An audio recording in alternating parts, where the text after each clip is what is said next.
So we've got the Jaguar XE here, and we're just going to do a quick air filter change.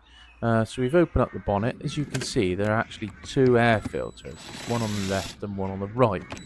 We're focusing on the one on the left here. So we're just undoing all the 7 screws. I think it's like a T20 Torx or something. You just wind them out. They're captive, so they don't fall out. When you've undone them all, the top will be loose. So we'll be able to actually see the air filter.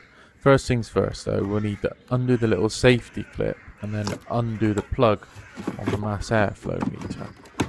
We don't want to pull the cables out of that. There he is then, there's the air filter. This one's not actually looking too bad, to be fair. I think it's been done recently, which is good. We ought to really give it a hoover out underneath, but you know, we haven't done that today. Pop the new one back in.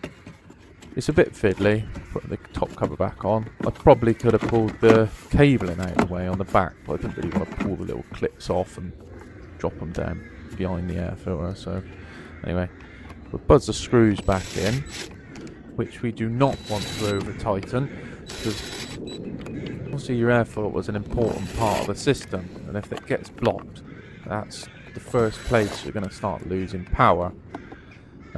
Also, you need to make sure your air mass flow meter is plugged back in. That's most important, otherwise you will have a fault. So there we go, a fairly straightforward little service item.